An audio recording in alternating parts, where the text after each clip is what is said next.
We give all thanks to God Almighty for His grace, for His loving kindness and tender mercies. On Portals of Grace this week, we have a distinguished father figure with us, an erudite scholar, administrator extraordinary, and an elder statesman. He was at a time Nigeria's ambassador to Philippines. Join me as we welcome on board Ambassador Dr. Yemi Farounbi. Good day, sir. Thank you so much. We are glad to have you. It's a privilege. It's a privilege having you here. Yeah, thank you. After all these years. Yeah, thank you, sir. Very briefly, we want to go into your background. You have a very huge profile without flatteries. And one of the things that caught my fancy is the fact that you became a general manager at 29. How has it been like, sir? It's the grace of God. Whatever I have been in my life is just been sheer grace. You know that song, he said, "You make me greater than I would ever have been." Every time I record that song, that I know it's my life. When I sit on your shoulder, I become taller, I become greater than anything I could ever have imagined. I got to the pinnacle at an unusual age. I didn't expect it. It wasn't my making. It wasn't the making of anybody. Because nobody, in fact, planned for it. It just happened. And God made sure I was at the right place at the right time. He made sure that some right people were there at the right time and they took a decision that He wanted. And I became a GM. Great. But what became more significant, and is very more significant in my life, is that God has always had a unique way of surrounding me with unique, productive, effective, resourceful, and very good people. So that we get the job done as if we are just playing Ludo. And we make tremendous achievements and accomplishments that people credit me about, really. They should credit God and those people He has surrounded me with. I've always been lucky with co-workers, supportive workers. Oh, yes. So I never felt any tension, any pressures. It's been an easy ride because I'm sitting on somebody else's shoulder. Wow. What was your parentage like, your background, growing up years? Well, I was born into the Anglican mission. My father was a priest of the Anglican mission. He did that for 41 years. As a matter of fact, he died in active service. So I was born in a mission house, as it was then called. And he got transferred from place to place. And that accounted for the fact that I attended about 4 primary schools, because as he left the station for another, I had to leave. Of course, being the son of an Anglican pastor, we have to have morning prayer. The church will have morning prayer. I will go and ring the bell. They will come there. When I grew a little bit older, I had to learn to play the keyboard, the organ. It was called the Yamaha. And I played for the church. I was part of the choir. My mother was Yaya, was the coordinator of all the women in the church. So they had classes for baptismal, for confirmation, and I would get involved. So I was reared in what I would call a classical religious family. And when I had to go to a secondary school, I went to an Anglican secondary school, Christ School at Ekiti. So, and I was the timekeeper there, and were nurtured in the truest tradition of the Anglican communion. You know, the Holy Week. You know, I remember the Holy Week, particularly the solemnity that surrounded from Palm Sunday to Good Friday and all of that. So everything about me was religious.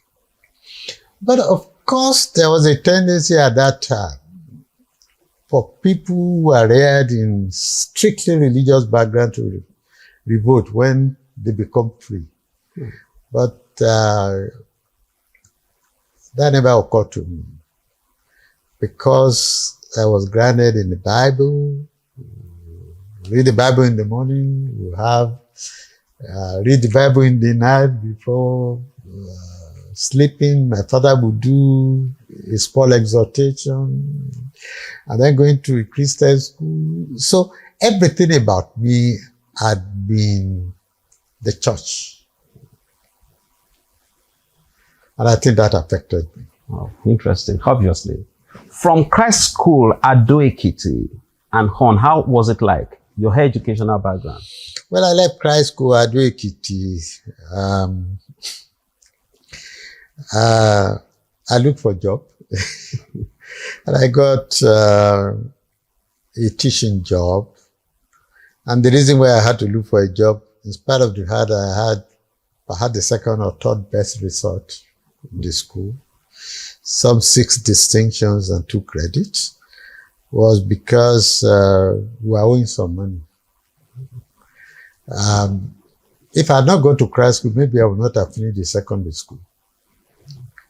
Because I went to Christ School, it was the cheapest in Ekiti at that time, but more importantly, because it was a Christian school, I was allowed to pay at my convenience.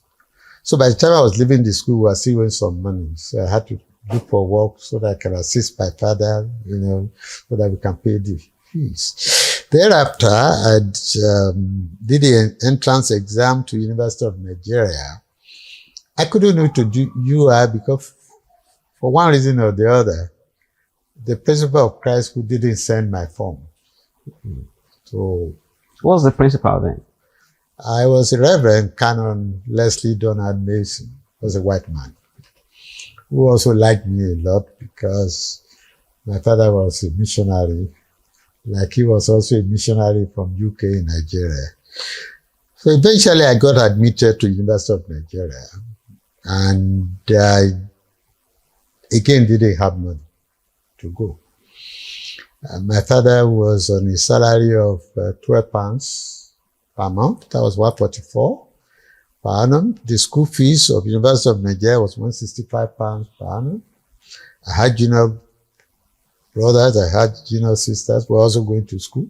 So there was no way my parents could do all of that. So I had given up the idea of going to university before I saw a senior friend of mine. You see, when I was looking for a job after leaving secondary school, I was teaching a primary school in Aramoko, Ekiti.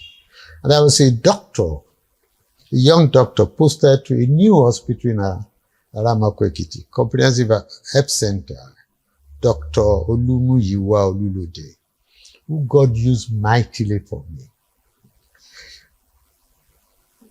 He was a young man, he was a graduate. I was a young man, I just finished school science. He just took a liking to me. And he knew I got this admission. So eventually I said, when are you going to go? I said, I can't go. I told you, my father said all he can give me out of £165 is £10. So why would I do and take such a risk to go to his university with £10? So one day he said, all right, let's go round. I said, where are we going? He said, let's first go and greet Baba. So I went to my father. I said, don't complain to him about Fiso because Baba is trying. I didn't complain, just told him, I want your son to be staying with me. So I want to practice still. Baba said, that's fine. At least that won't allow him to be thinking. He won't feel bad that he's not going to university. So I packed my things, put it in a 404, and that was Atodo Ekiti. And instead of driving to Aramoko, this doctor drove to Akure. I wasn't surprised because sometimes I followed him on trips like that. I got to Akure, there was an AME station. AME was the transport service that used to carry the mail, the post office mail there. So we got there. I didn't know what he was going to do. He entered the place, he came back and he said, "Oh yeah, take your thing and get ready to go." I said, "Go where?" He said, "You're going to University of Nigeria." I said, "I told you, Baba has given me only 10 pounds. He said, "Don't worry. How is the ticket for your transport to Enugu? How is 60 pounds for your first term's fee? The 10 pounds that Baba gave you, use it for pocket money." So I looked at it. I said, "But how Baba know now? We just told him we were going to Aramako." I said, "I will go and tell Baba." That's how I got to university. Interesting. Unfortunately, I never saw the man again. Because by the time I had the first term holiday in December, he had traveled abroad to go and do postgraduate in medicine. I think the next time he came to Nigeria, I heard he had an accident and died. So I never saw him in my life again. But God used him mightily. So with him, I paid the first term's fees. Then I couldn't pay again. Then the supervisor of my father, Archdeacon Adiremi, gave him 30 pounds. Said, "Your son must not stay at home." That made 90 pounds out of 165, so I needed 75 pounds. So I had to wait, and I waited about 2 months before my mother could raise the money. How did she raise the money? She went to borrow 2 shillings on a pound so that I can get the money and go back. So I went back to the University of Nigeria, and by the time I got there, all my friends were happy. They said, "You've been away for 2 months." And what year was that? This was 65. This was that 65. Because I entered in 64. They said, "But you've been away. The exam timetable came out yesterday. How are you going to do it now?" So we had a debate. Should I pay the fee and do the exam that I haven't been able to attend lectures for? Or should I ask for a deferment and return the money to my master so they can return it to the lender? So we debated, but my good friend, Professor now, Theophilus Farounbi, became the Vice Chancellor of Elizade University. Leia Adiwale became the Principal of Federal Government College, Port Harcourt. Ayarulu retired in the army as a colonel. They all said, "No, trust God now. Go and do the exam. Pay." So I paid and did the exam and I left. When the results came out, I had one of the best 10 results in the university and qualified for a scholarship. Wonderful. So the story of my life changed. I didn't pay the loan back until when I graduated in 1968.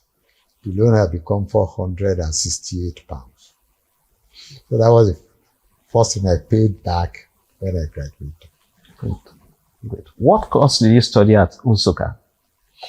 Well, I was admitted for geology and I was studying geology. And I love geology, studying of rocks, fossils, paleontology, micropaleontology, crystallography, metallurgy, geomorphology. All I had to do with rocks. And I thought I would end up working in Shell or one of these oil companies. I remember that I had a field work and I got lost. And that day I said to myself, no, I don't think I like to do this job. I have to be going around forests and swampy areas and things like that. And as at that time, I haven't had a scholarship, I haven't finished the first year. So I thought maybe I should change the course to geography so that I can get a school to sponsor me. You know, there's something called Regulation 18 there. The government will pay your fees on behalf of the school, and then you'll be indebted to the school for 5 years. So I wanted to do that. So I changed my course at the end of the first year to geography. As at that time, I didn't know I'd qualified for a scholarship. If I had known, I would have finished as a geologist, but I finished as a geographer. Of course, by the end of my second year, there was civil war. There was a coup, there was a civil war, there was a problem. And Ojukwu, as the military governor, he said he cannot guarantee the safety of non-Igbos, so we had to leave. So we came back here and they had to disperse us all over. Some went to University of Lagos to start some new courses like mass communication, survey, and engineering. A few came to University of Ibadan. Some of us were sent to Ife. I was one of those sent to Ife, and Ife said they won't take us. You know, there are politics, politics of Action Group and NDP and CNC that led to some Yorubas to leave Ife at that time, Professor Aluko and all of that. They migrated to teach at Nsukka. So when the war came out, we had to come back now. If I thought this was the opportunity to have their own back, they said, what we study in Nsukka is inferior. It took the intervention of General Adiyinka Adibayo, who was the governor, who said, you can't say that. You haven't done an exam for them and they are failed. You registered them. When they fail, then they know they are failed.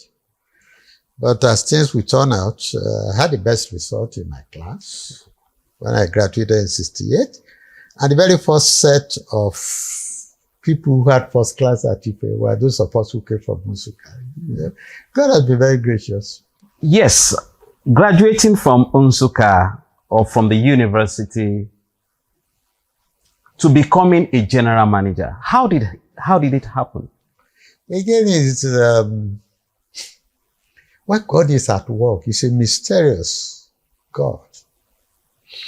I finished, and I had a very good result, just as I've said, and I had intention of doing postgraduate because my ambition was to be a professor of geomorphology, an aspect of geography that has to do with geology. And I had admission at the University of British Columbia, Canada, and I had a fellowship, Richard Mellon Fellowship, to come and do my postgraduate there. I had a teaching assistantship to come to University of Pittsburgh, US, and I had a Western Regional Government Scholarship to go to London School of Economics to do a master's. But I didn't have a passport. Mm-hmm. And I was teaching at Imekun Grammar School when I left. I was a senior geography teacher. And at that time, there was only one passport office in Nigeria. That was in Lagos, Kakawa Street. And, there was no online, there was no digital. They had to put all the files on some shelves. And if you don't go there very regularly, Nigerian factor, you will never get a passport. In fact, for 5, 6, 7 years, you will never get it. And it occurred to me that teaching at AKURE as I was, it would be difficult to follow up the passport in Lagos. So I needed another job. Any, in Lagos or Ibadan, where I can quickly and regularly go to check up. Then I saw the advert of WNTB, WNBS. I don't know what they do there. And I applied. And they carted all of us to WAEC to do an aptitude test, which I did. After that, I was invited for an oral interview. I imagine I met their cutoff. Then I did the oral interview. Then I didn't hear from them again. So I started looking for another job. 3 months after the interview, I got a letter, 19 November 1969, I think it was. They said, offer of appointment. Reply to let us know when you will start. I resigned that day from teaching appointment. I forfeited my salary in lieu of notice. So I resumed the next day. When I got there the next day, they told me that I can't start work. I couldn't even fill the form. Because the GM then, Engineer Teju Ileje, one of the greatest men that God used for me again, has said that any day I was starting the job, I must first see him before starting the job. So everybody was afraid. Why would they ask you to see the GM on the day you are starting job? The man you've never met except at the interview. So with palpitation, fear in my heart, I went to his office. And I got to his office and he said, Mr. Farounbi, please sit down. I said, maybe it won't be too hostile. So I sat down. He brought one big diary, red cover, and he opened it and he said, you went to Christ School? I said, yes, sir. You had this kind of result? I said, yes, sir. Went to University of Nigeria? I said, yes, sir. You had this kind of result? I said, yes, sir. You finished at IPE, you had this result. Your results are very good. So I smiled. So, I mean, he saw that they want to withdraw the employment. He said, but you did very well at the aptitude test. You did very well at the interview, but there was a debate on you because you said you wanted to go and do postgraduate. So that means you won't stay. And that will mean we have to do another interview very soon. So the majority of the panel said we shouldn't give you a job. But I said, when we advertised, we didn't say we were looking for second best. We said we were looking for the best. So even if the man is going to work for one day, we must give him a job. That is equity and justice. And that's why it was clear for you to get a letter of appointment. Now, I'm not begging you to stay. And I'm not asking you. I'm only asking you that even if you are going to work for a day, be very outstanding. And let people know that my supporting you to get this job, I'll be justified by your high level of performance. I said, is that all? He said, yes. I said, that's all you want from me, sir.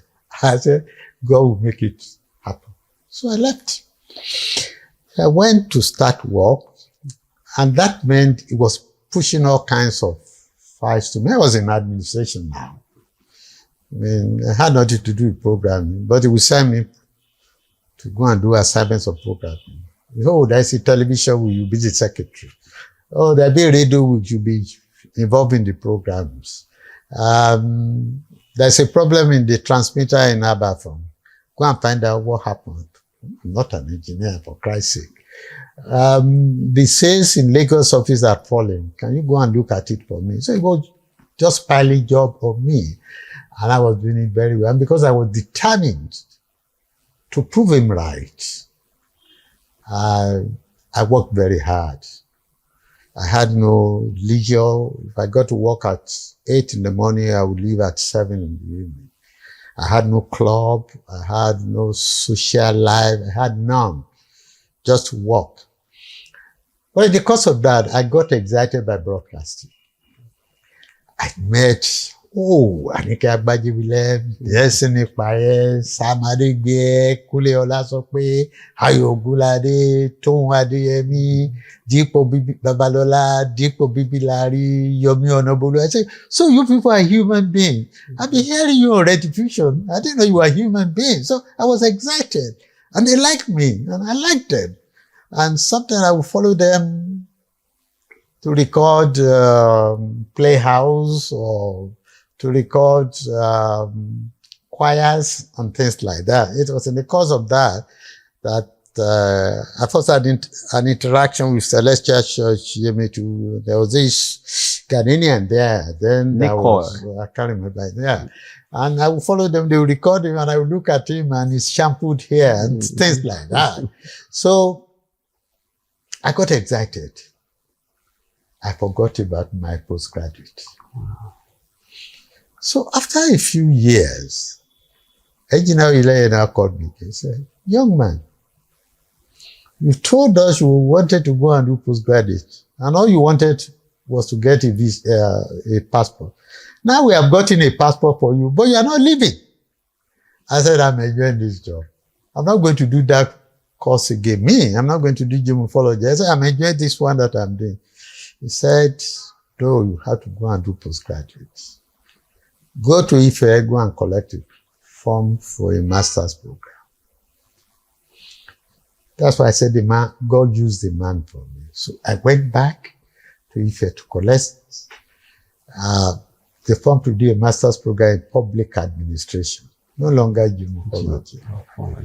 And I did the master's and I had the best results. They gave me Peter Odumusu Prize for being the best student. Then they said the result was very good. I should do a PhD. So I did the coursework for the PhD. And that GM left. Another one came, Vincent Maduka, one of the finest men I've ever met in broadcasting when it comes to engineering and when it comes to management. Clean, resourceful, intelligent. So one day, he was leaving his office at about 7, and he saw the light in my office. So he opened the door, and he found that I was working. He said, why are you always working till 7? I said, the man who gave me this job said I must not let him down. He said, but the man had left. I said, yes. The fact that he had left does not mean I must let him down. He said every time when he was passing and he saw lights, and a married young man, he thought maybe I had a girlfriend sitting with me. But I didn't know I was always working. So for that reason, he took greater interest in me. Then he told me the story of his life. That when he was an Igbo man, when there was a crisis and they were killing the Igbos, the Catholic Church gave him a scholarship to go and do a master because he was a hard worker. And because he was away doing the masters in Dublin, so all the problem of the Civil War was away. So by the time he came back, the Civil War had ended. And he just came back, he became chief engineer, director of engineering, and became GM. So he told me there's something about hard work. If the man who gave you this job said you must work hard and you are working hard, I'm also telling you now, always work hard. I said, thank you, sir. Till today, we are still very good friends because of that. So it was God. Then the coup of 1976 happened. And Muritala became the head of state. And in his wisdom, decided that federal government would take over all the television. That included WNTV, Lagos, NBC TV, Midwest TV, Plateau TV, Rima TV in Sokoto. There were about 8 stations. So it was going to take them all over. And at the same time, they broke Western State into Oyo, Ogun, and Ondo. So a lot of people opted to go to Ondos. Those from Ondo went to Ondo. Those from Ogun went to Ogun Radio. Those from Oyo went to Radio YO. But I looked at it. I was still with television. So I stayed.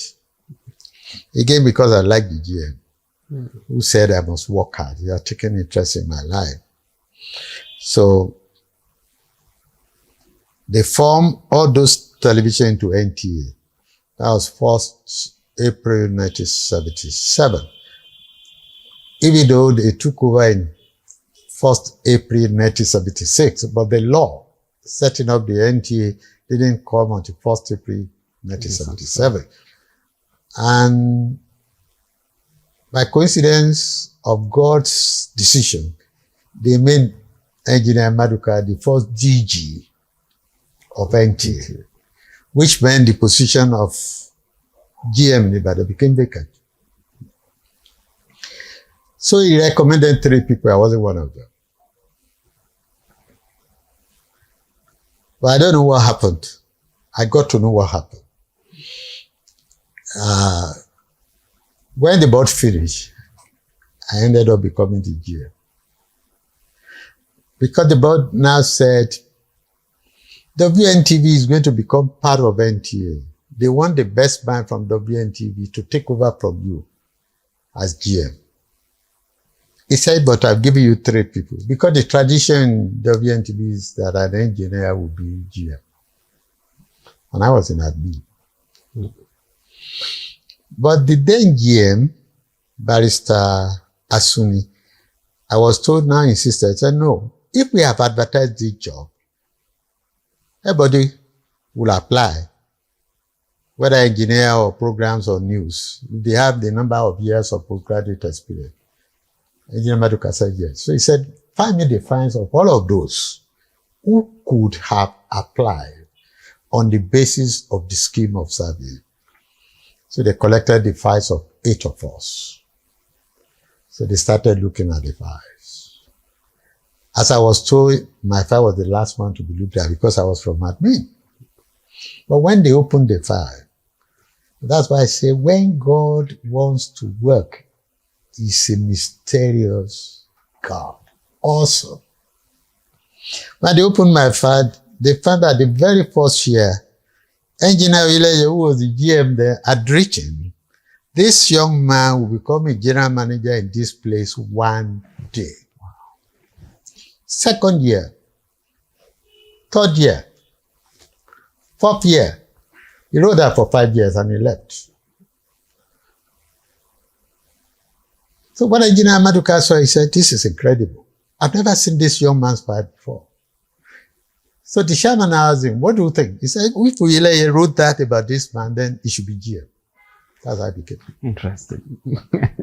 So the man who argued my case without knowing me to become a broadcaster, who changed my career from being geologist or geomorphology into broadcasting, who insisted I must go and do a postgraduate, was also the man who laid the foundation that made me to become the GM.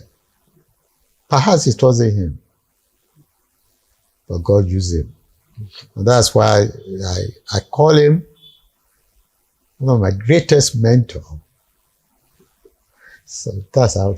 How would you juxtapose broadcasting in those days, let me say your days, with what we have at the moment? Broadly speaking. Broadly speaking, I always say this and people get amazed. Broadcasting now is not inferior to broadcasting there. Really? And I will tell you why. At that time, for you to join broadcasting, the minimum qualification was have a school cert, a good voice, and a good face. That was all. Today, nobody will recruit a broadcaster simply because he has a good voice and a good face. He will have at least a degree. So the broadcasters today are more intellectually prepared. I was one of the 4th generation of graduates in WNTV. When they decided to intellectualize, so they recruited a number of us, myself, Kunle Adeleke, Theophilus Kolawole, Engineer Falade, Engineer Adeyinka, just like that. A few of us. So today they are intellectually more prepared for the job. Secondly, the technology is much better. I can see your beautiful camera. I can see the cables. You need 6 people to carry the cable of the camera then. You almost need a ladder to use the camera. So technology has changed. Because once you started with the integrated circuit, the IC they call it, the equipment became smaller. Now, for you to do this in those days, you need an OB van. Now you don't need it. In fact, by the time I became GM, I built an OB van with a Land Rover. I built an OB van with a Peugeot station wagon. But at that time, you need a whole trailer, 12 wheels to have an OB van. And if you have an accident with it, you've lost about 10 million pounds then. But because technology changed, even before I left, we were the first station anywhere in the world to build what they call a mini beaver.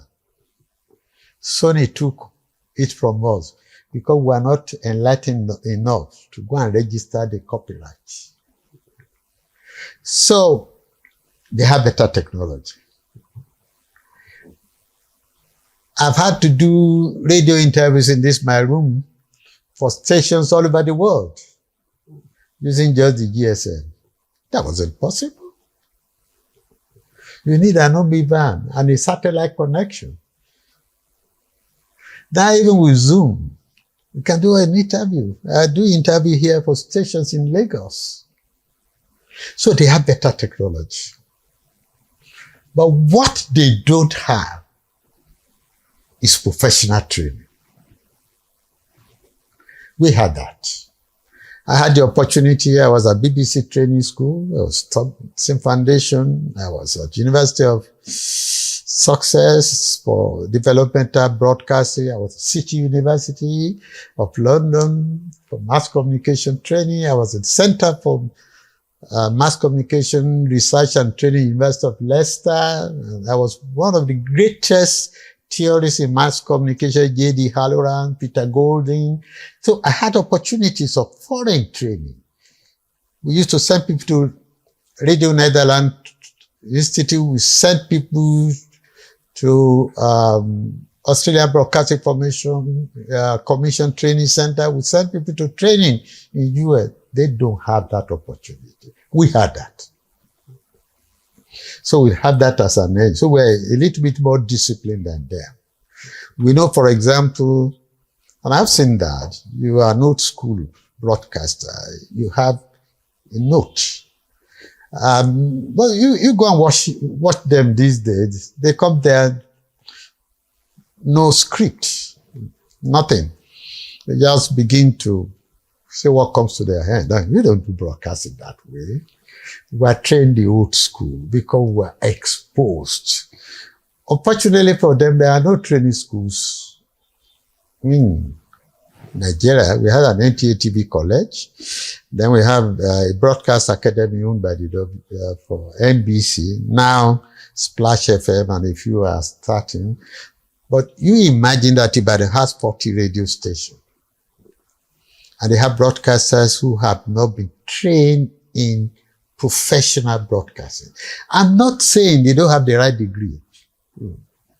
They've been mass communication, they've been language and communication arts, some of them have been other subjects. But you yourself know that the art of handling the camera, you don't learn at school.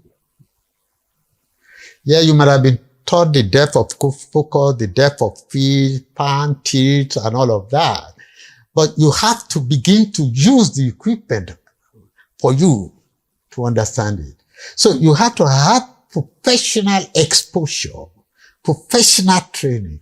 Then you know that there are shots you don't take, that you don't take shots where people are walking across the camera, things like that. So they don't particularly have that opportunity. And of course, they don't have the money to send people abroad. I mean, with $1,000 to 1 million naira, I mean, you can't do that. I mean, but it was possible in our days. The other things that they don't have now, and I can't blame them for it. Every program had a budget. So every producer knew what amount of money he could spend every week. He knew when he can decide, no, I will do a bumper program by week 4. So he make some savings every week. But today they don't have that because nobody is providing money for programming. You are not looking for sponsors. You are looking for advertisers. You are looking for partners. No, at our time, you must have a budget for program. So if you have a sponsor or an advertiser, it's an additional law. So I can decide I'm going to have 3 weeks, make some savings, and then the 4th week I'm going to have a bumper program. You were a king of your own program because you had your own budget. Nobody does that now. They don't give them money. The politicians who run stations, I had that problem with them too, don't believe they should give money to broadcasting. They better spend their money in turning roads and all of that. But I tell them, we are doing things that you should be paying for. We're going to give you news every day. If the people who are buying newspaper, they will pay for it. But they watch the news free. Somebody ought to be paying for it. You watch a film, a Yoruba drama free, at least one a day. If you went to a cinema house, you pay for it. But everybody is paying for it. You now have to be looking for sponsors, and then you rely more on religious programs and all of that. I can't blame them for that. I blame the owners for it. There are a lot of the stations that all they do is once they buy the equipment and all of that, and they are able to pay salary. Some, they don't pay salary. Some, they pay ridiculously low salaries. They pay salaries that government won't pay their drivers. So, when you put all of this together, I said to myself, they are doing well. Wow. Well, that's great. In the course of your career, at some point there was a switch. Like you were saying, you came in through WNTV, WNBS, that snowballed into Nigerian Television Authority. At some point, you came into TSOS in those days. How did it happen? It's part of the hazards of the job. I got transferred from NTV IBADAN, which was the oldest station. And at that time, I was easily the most senior GM in NTA. I got transferred to NTA AKURE. I established NTA AKURE. I established NTA ABEOKUTA. I established NTA Kenya. So I got transferred there because some people didn't like my case. Some politicians thought I must be UPN, even though I had nothing to do with politics. And so they said that they should transfer me to my state. You know, politicians can lie. They told themselves that because I went to school in Ekiti, I must be from Ondo State. So I must be transferred from IBADAN, which was Oyo State, to AKURE, which is Ondo State. And since I was born in Ekiti, which was then Ondo State, and I went to primary and secondary in Ekiti, then I must be Ondo State. Nobody cared to know that I'm from Igbomina, which was Oyo State. So I got transferred. Anyway, politicians are funny. And when I got to AKURE, somehow, again, God was gracious. He's always been gracious to me. All my good artists in Ibadan wanted to follow me. Baba Salah, Adijobi, Ajimajashan, Edula Dipo, all of them. I said, no. I must prove to people that I'm a good manager. I don't have to shift artists or staff from Ibadan to AKURE to prove that. I must be able to work with whatever I find. When I got there, I discovered Yemi, Fadi Yoloro, Rishabuni, Wale Gudipe, and all of that. And I made spectacular programs like Lodumari. There. And they got inconvenience again. And I heard they were planning to move me to NTA Meduguri. I said, the GM in NTA Meduguri was slaughtered in his office. He was a Kano man who probably could still speak their language. He was slaughtered. They will come and take me. I don't know anything. I don't understand the culture. So I just, before they communicated the decision, I resigned and left. And I decided I was going to film making. So I went to UK. I wanted to produce a film called Henry Christophe, King Henry Christophe. Actually, it's Christopher, but in a French language, Christophe. And what was spectacular about Christophe is that he's a Yoruba man who was carried in slavery to Haiti. And you know, the Yorubas who were carried in slavery to Haiti took away their juju, which they call voodoo. Because if you still go to Haiti today and you have malaria, they're going to make a herb for you in a pot and cover you with a coverlet. The way we used to do here. That's what they do. So, but what was significant was that this Christophe became the king of Haiti and defeated the troops of Napoleon Bonaparte. In history, was the only one reported to have defeated it. So I was excited. So I wanted to make a film based on that culture to show similarity with the Yoruba culture and to show how the blacks have succeeded in the world. So that was what I was doing in the UK, looking for money for it. It was going to cost $6.4 million. I'll be able to raise about 3.2, so I was looking for additional money. And I was thinking of First Bank and some Nigerian banks, how they can support. So while I was doing that, I got a phone call one day, and where I was staying with a friend of mine, Austin Adedeji, a very good friend, who has supported me all my broadcast career, even till today. So we were staying together in number 1 University Street, Tottenham Court Road. Then I got this phone call, and I picked it and I said, "Who is this?" He said, "Bola Ige." I said, "Uncle, how did you get my number?" He said, "You forget I'm governor. I have access to security." I said, "Okay." He said, "I want to see you." I said, "I'm in London." He said, "I know." He said he was in London too, so he wanted to come and see me. I said, "Come and see me." "No, you can't now. I'll come and see you. Where are you staying?" So he gave me the number. I went there. But I told those of us who are your friends, I said, there's nothing you can do about it. It was because of people like you that you were dealing with me, even though we had no relationship other than you are a very good artist. But like he was a good participant on a Sunday program called Highlights, Delivery, Intellect, Logic of Analysis, and so on.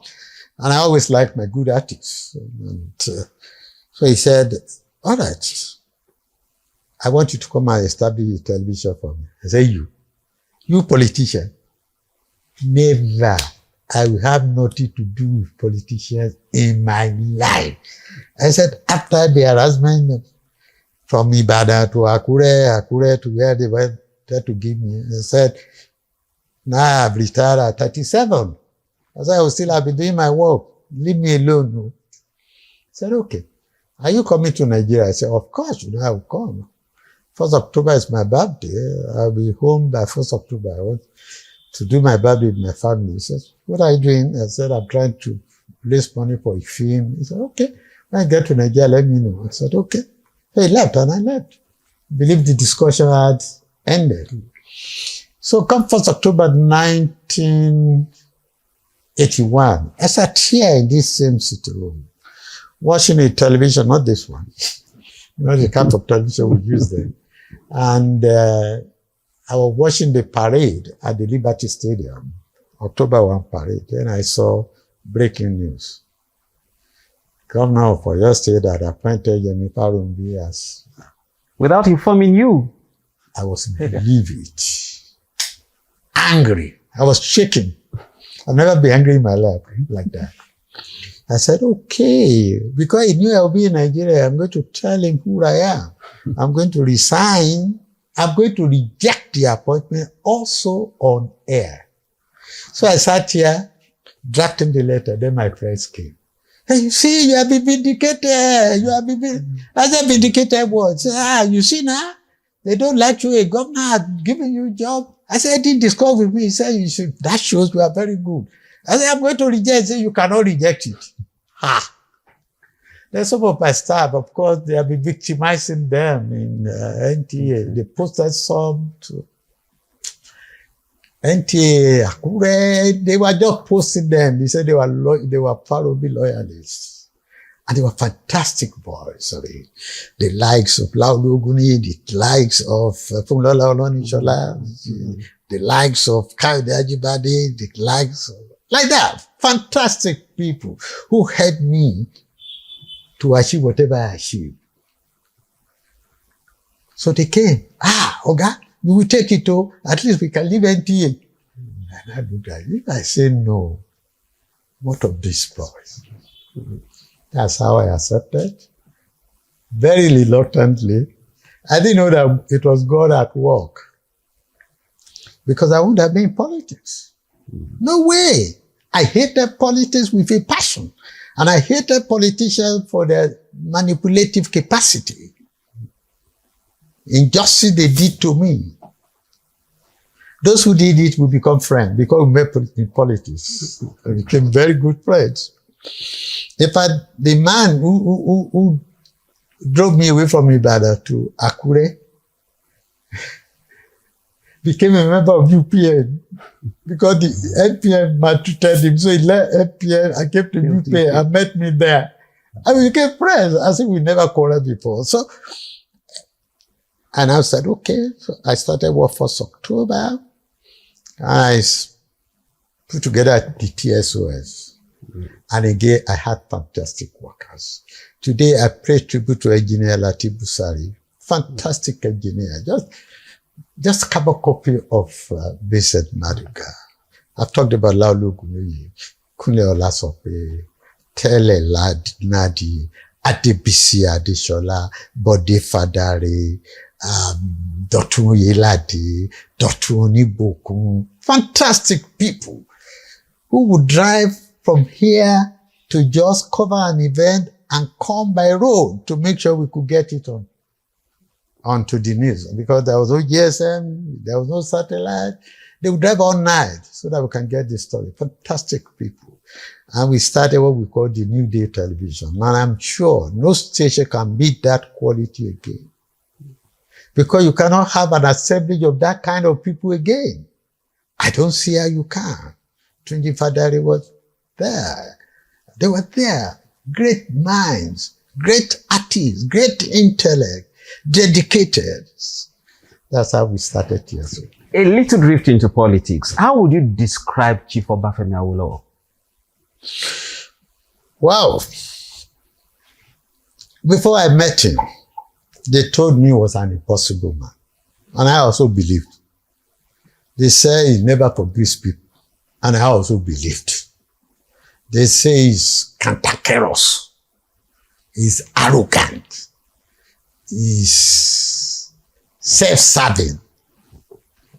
And I believe. I didn't know him. I was reading all of that in books. Then I salute him. Wanted to do the TSOS, wanted to have a television studio in Iwo. And he had called the governor and said, I hear you want to do television in Iwo. There's somebody I know. Can you give him the contract? So the governor called me and said, Papa is interested in your job. He's even nominated somebody as a contractor. I said, who? You mentioned the name.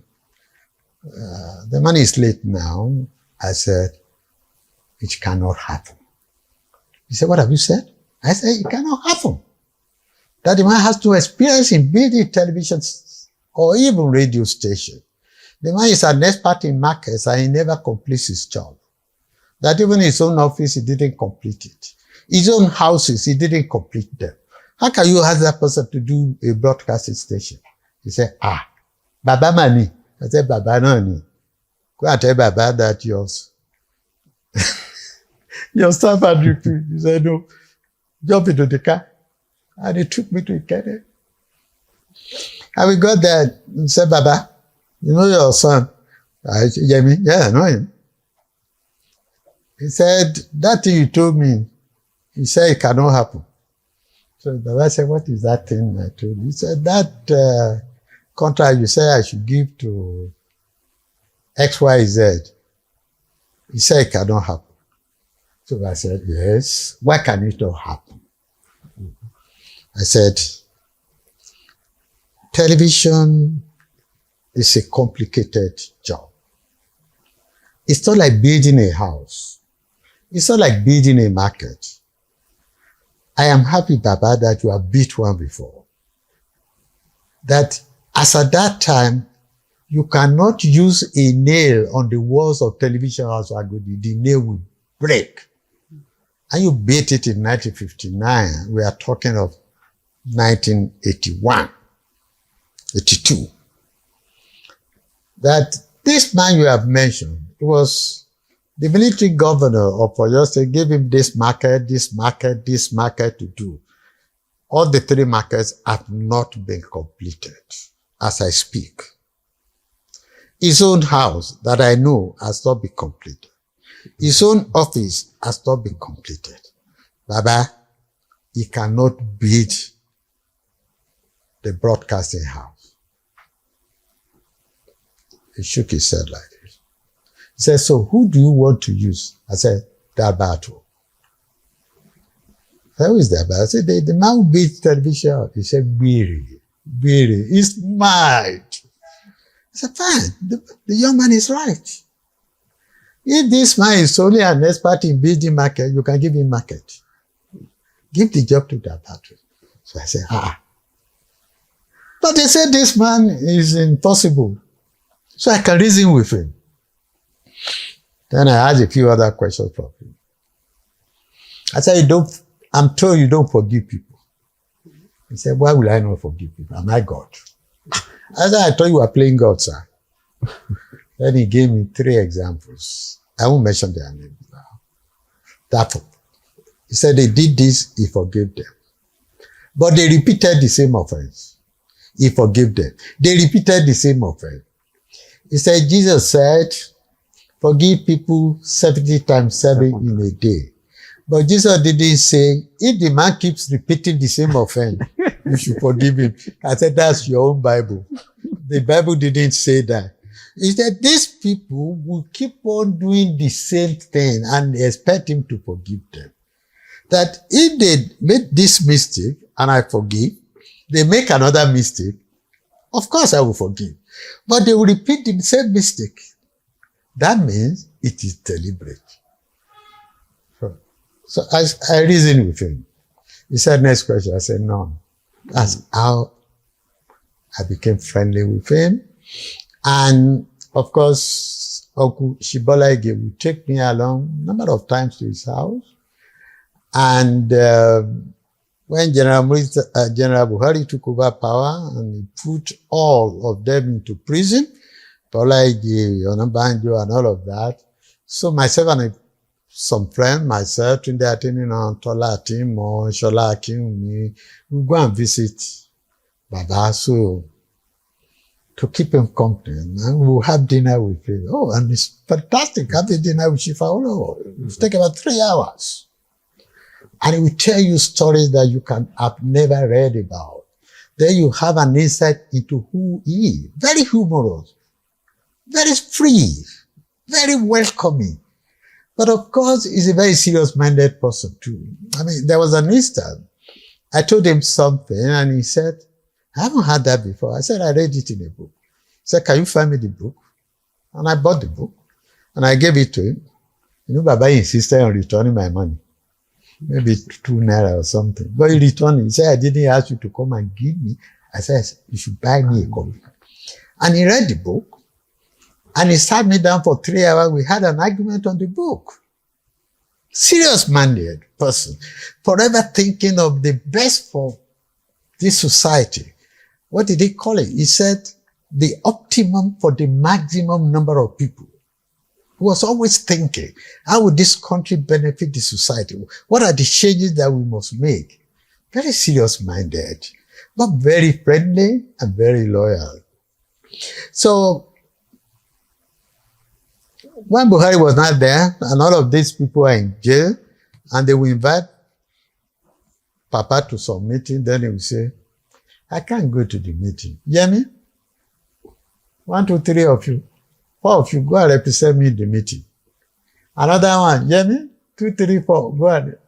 That's how I got to know the top, not just the progressive family, not only in the UPN, for my NPP, for my GNPP, and so on. So God did what? He put me on his shoulder. And I suddenly found that I became known. Who is me? Insignificant me. So anytime they saw me as representative of Chief Awolowo. And that was why when we eventually formed a party, when IBB came in, we called the People's Solidarity Party, PSP, and we had the broom as the symbol. But because I'm the representative of Awolowo, so I became the National Deputy Chairman. You see how God has been, me, who hated politicians. I became National Deputy Chairman. In fact, I think I did that twice. I did that for UNCP too. I became a state chairman of SDP in Osun, things like that. So Awolowo influenced my life. I read all his books. I see him as my mentor. Intellectually by reading his book. Physically by the interaction I had with him.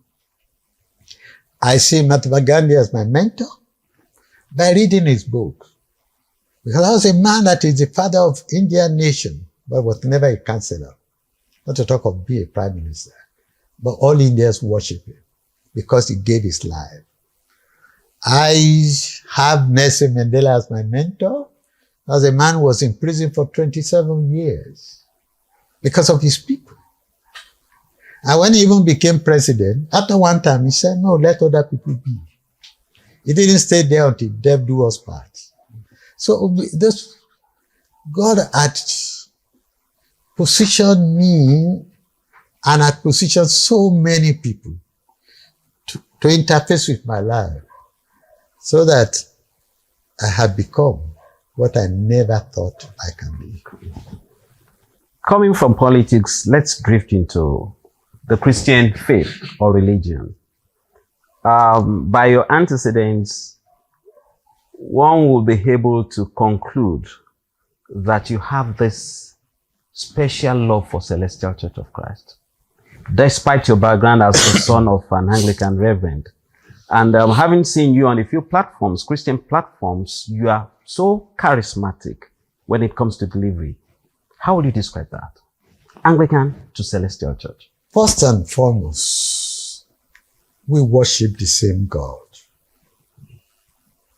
We all believe in the triune, God the Father, God the Son, and God the Holy Spirit. Every other thing is denominational. It's not in the Bible. Paul said, the church of the living God. Whether it's celestial, or it's Anglican, or it's Pentecostal, first and foremost, you must believe that he is the I am that I am. Now, so I had this liberal attitude, and I will tell you what led to it. Then I'll come to your question. When I became GM, I said to myself, God, what have you done? How have you done it? Who am I? Me, GM. My driver was older than me, my typist, my secretary, my directors. But they all loved me. God, what will I give you? So I was thinking of a Thanksgiving. I used to attend St. Anne's Church. A Thanksgiving that I would do in St. Anne's, something I would present, and so on. So we were debating it, me and my friends and my wife, what would be fitting for this major achievement by God? Not me. I was the first person from administration to become a chief executive of broadcasting anywhere in Nigeria. Not to talk about the age. Not to talk about the discipline. So, shall I buy drum? Or shall I buy organ? I was just thinking. And I was thinking of how much money I have. Then I dreamt. The man came to me in the image of my father. Because my father died shortly after I became GM. In circumstances that only God can explain. I traveled to UK. I traveled for a conference. I finished the conference in UK and I was going to Mexico to deliver a paper in Acapulco. And I got to Heathrow Airport and I collapsed. And that was the last I knew. When I woke up, I was in Middlesex Teaching Hospital. I had been operated on. When I opened my eyes and I saw myself surrounded by white doctors in white like this, I closed my eyes back. I said, those must be angels. I'm not ready to die yet. I closed my eyes.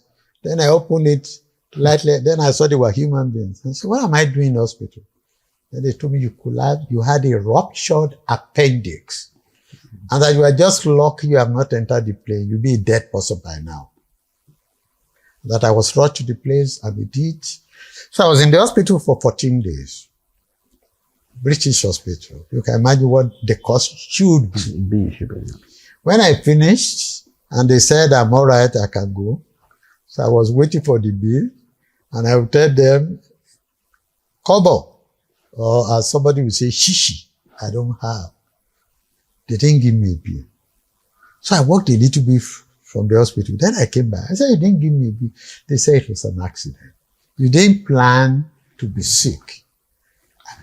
Then I remember what Aulo used to tell me about free help for people. I was operated on. I was in the hospital for 14 days. I was eating. I was taking medicals. I had 7 doctors attending to me. I had no bill. I was not a Briton. I said, God. So I couldn't go to Mexico. I came back home to Nigeria to meet my father. I said, Baba, what are you doing? He said he had come earlier. They said I traveled. So he had come. This time he had decided he would wait until I come. Baba died the next day. And what did Baba tell me? He said, I've never been to an hospital before.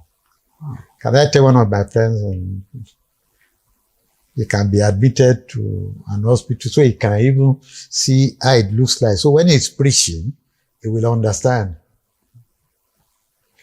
And I thought it was a joke, so I told the friend and they admitted him.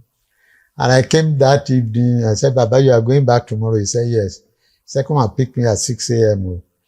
He said, tell Mama, because my mother was also around, she should get ready so they can go back. I said, okay. So I left at 6:30. But as I was going, I saw another colleague of mine whose child had a problem. The child had poured hot water on the body. So I was in the hospital. So when I came the next morning, I found that the bed had been packed. So I told Baba I had packed his luggage. Then they told me he has died. I said, who died? The man I spoke to. They said after I left, he had a cup of water. And they gave him the cup of water in a side room where he was. And when they came back to collect the cup of water, he was dead. And they were phoning me. But I haven't gone back to the station because I was staying with a friend. That was Southwest 4 and the friend was in Southwest 3. So while they were looking for me, I was busy with another friend. So I now looked at all of that. I said, Baba knew he was going to die. He didn't want to create problems for me, so he got himself admitted into the hospital. So he got there, they put him in mortuary and all of that. So when important visions come to me, it's my father will see. That's why I told this story. So when I was thinking of what will I use to thank God, It was my father I saw. He said, go and be preaching for God. I said, preaching for God. He said, you know, there are a lot of people who say, young Yemi is preaching. Because of that, they will listen. They will be converted. They will love it. So God will love that. I woke up.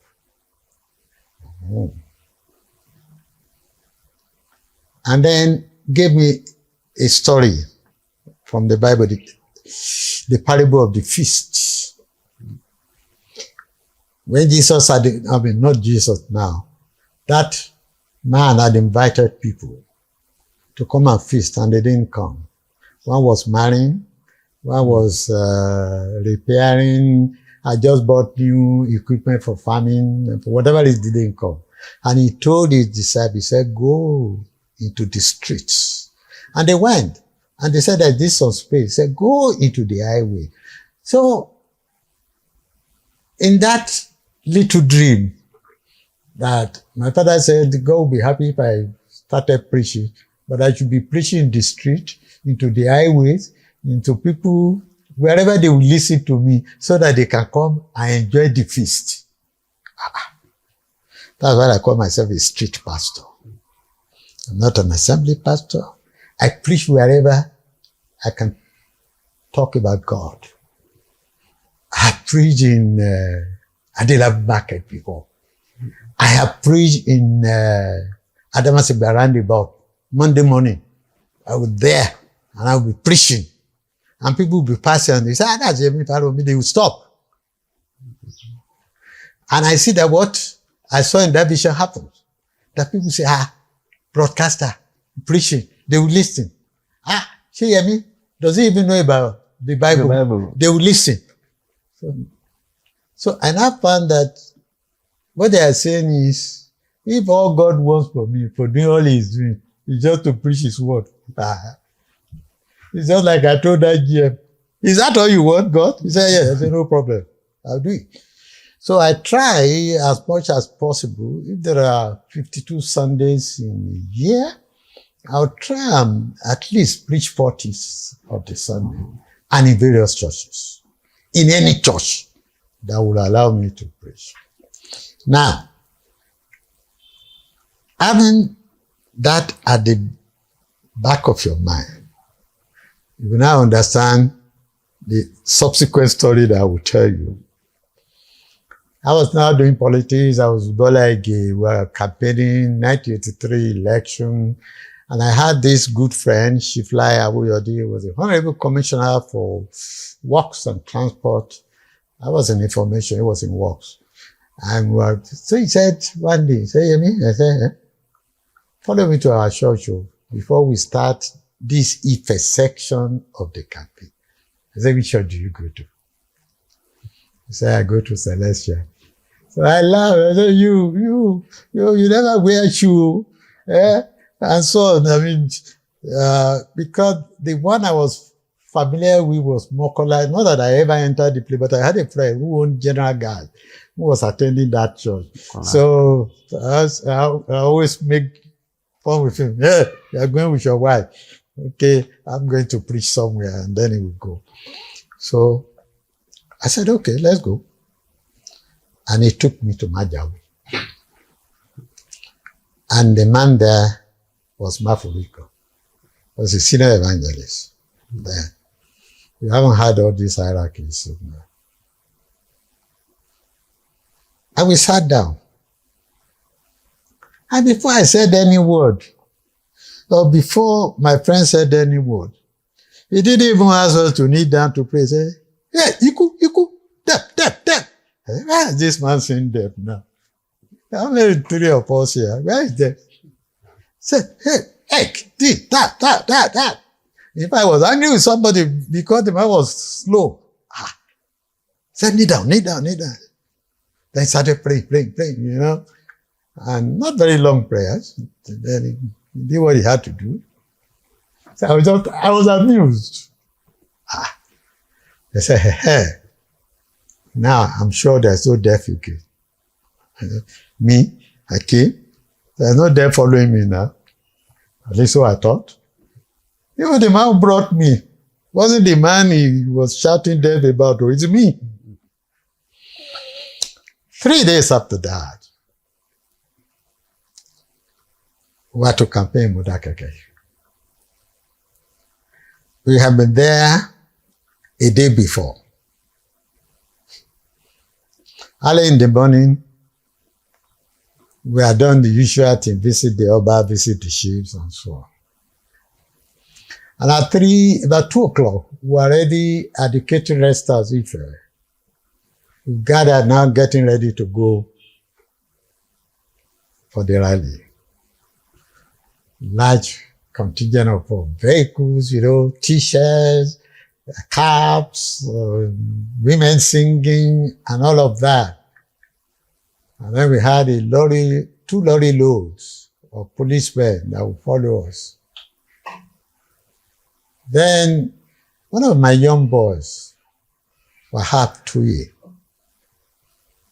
was a student of the Oyo State College of Arts and Science. On the way to Ondo in Modakeke, he just came on a motorbike. I said, Uncle, you cannot campaign, no? You cannot campaign. I said, what has happened? He said, they're going to kill all of you. The people had made juju on the ground where you are going to campaign. And I know it's not a flippant boy. It's one of my boys. I call them Oyo State Student Group. Various institutions. They related with me. We always talked, we always argued, and things like that. So I left my car. I said, we cannot campaign. I said, this is what I've just been told. I narrated the story. He said, AKINYEMI. When he gets exasperated with me, you say AKINYEMI. And you believe that? You see all these policemen? But you were with me in the morning when I saw the sheep. They were happy. I said, we are not going. He said, are you governor? Am I governor? I said, you are governor, sir. But we are not going. I'm your brother. So he looked at me, just wound up. And I realized, what will I do? So I went and sat on the bonnet of his car. I want to see how they will drive the car. He must be filming inside. And then we just looked forward. And then we saw the dark smoke. Already cars were being burnt. People were being chased. And we started seeing them running. So he came out of the car. And our people started coming. They've killed this person. They've killed that. I can't forget that day. Uncle Bola started to weep. He said, God, I have fasted. I have been fasting. And I am still fasting. I said, Uncle, it is because of your father we are not there. Because if we are there, you will have been killed. All this you are saying. Then I remembered Mapurika. He said, Iku. But he said, it's been averted. Here I am. It's been averted. So, that's how I became close to him. I liked him. What is the proof of prophecy?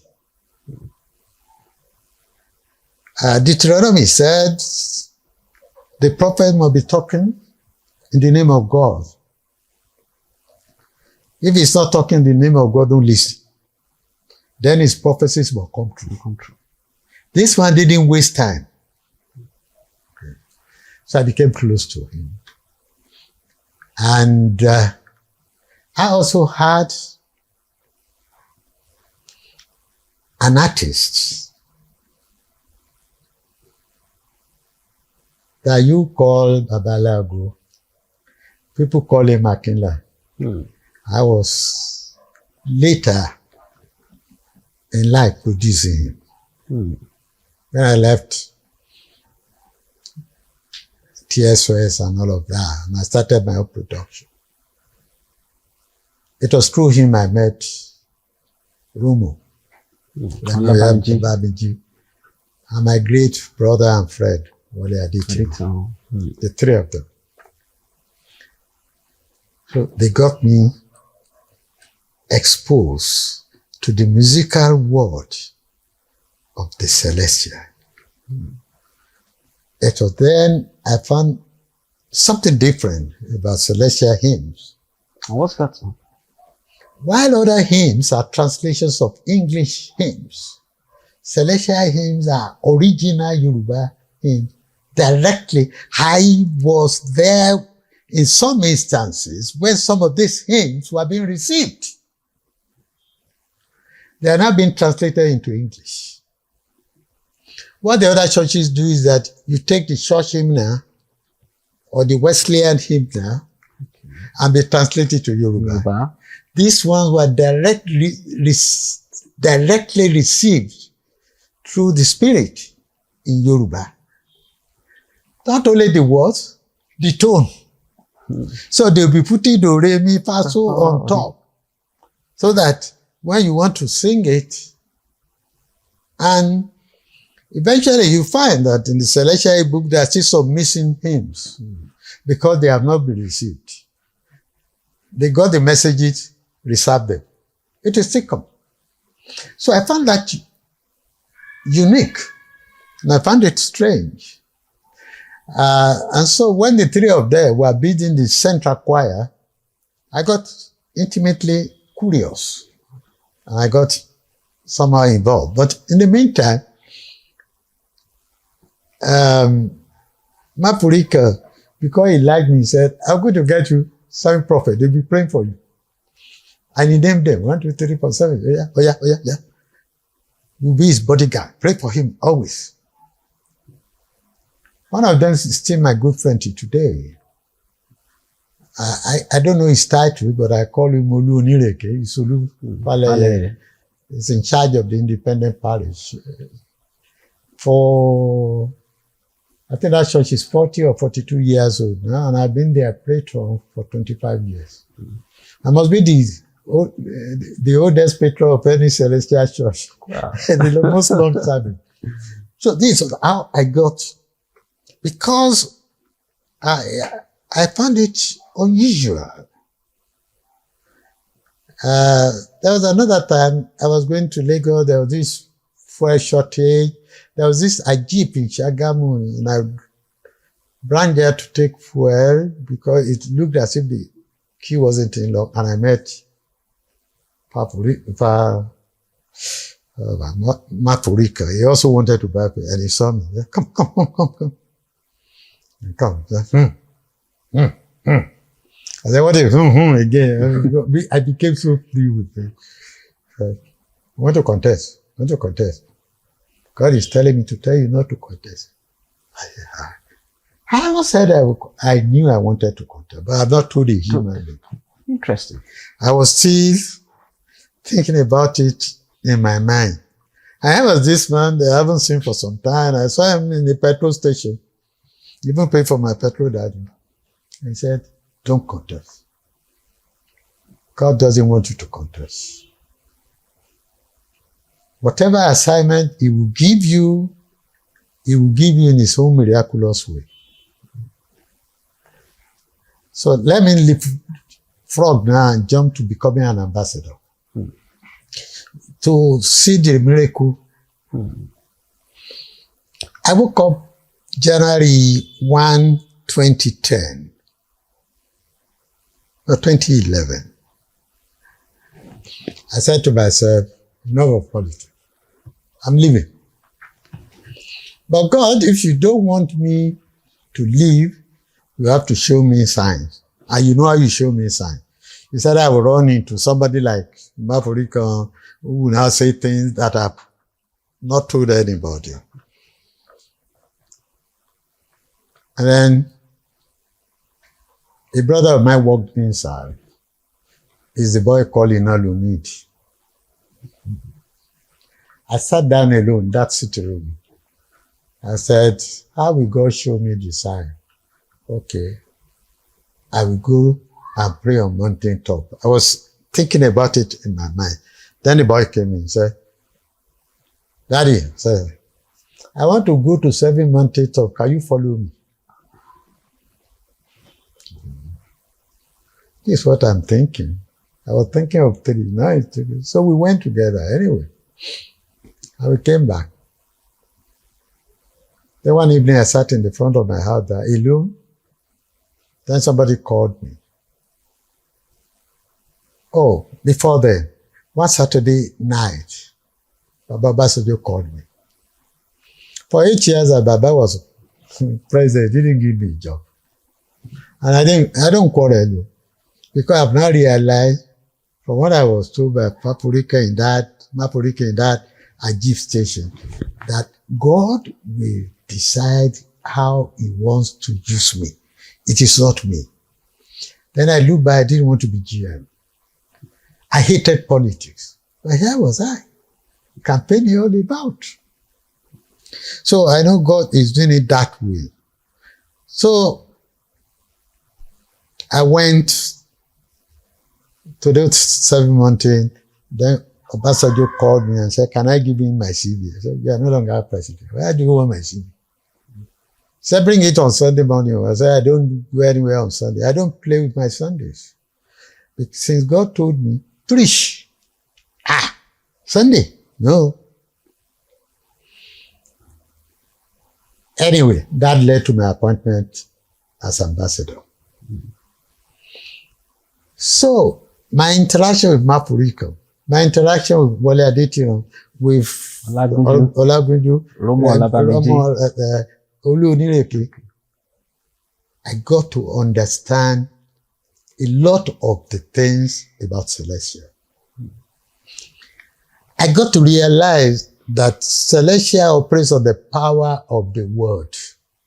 They themselves may not have explained it that way. The Bible says, in the beginning there was the Word, and the Word was with God, and God was the Word. And in Rome, he explained that you have to confess something with your own mouth for it to happen. Then I realized that what Celestia had done is a mixture of the power of the world and our environment. Celestia had grown in an environment where we were fetish. And the Babala will give them something to take every day. He will give them one word to say every day. Now, if you are going to take that away from them, it's like taking cake from his child and not giving him bread. He will cry. So they will say, take this candle. The candle has no power, but they speak word authority to it. And then they will call it Imanle. I don't know what to call it in English. It is the word. Okay? When they take the palm frond and they speak to it, it becomes an instrument of warfare. It is the word. If you don't speak it to it, it's nothing. And therefore, you have to understand this. And the common people, unfortunately, coming from the background that we Africans came from, begin to believe in the object they gave them, not in the word that's spoken into it. And that's where the strength of the Celestia is, the spoken word. They tell you, you believe it. You don't believe it, they go their way. What's going to happen? I know, of course, there is bastardization, in the Christendom, all over. The Pentecostal, the Pentecostal, even the CAC, they broke into 2. The Kerubu broke into as many. You have the problem we have in the Celestia, which we ought not to have. There are even times in the Anglican, they will say the bishop cannot enter. There have been times in the Catholic, they said, no. If our son is not made the bishop, he will not come to the church. I mean, the society had entered the church. So it's not only the Celestia. Because it is African, it is easy to heap a lot of blames on them. But I saw in it that they can use the power of the words very well. And when you interacted with those of them who are pure and genuine, fantastic. And there are fantastic preachers among them.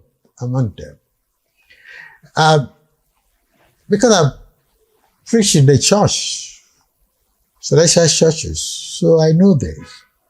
You cannot just wake up and begin to preach prosperity. It is not possible. Because there is an order for preaching.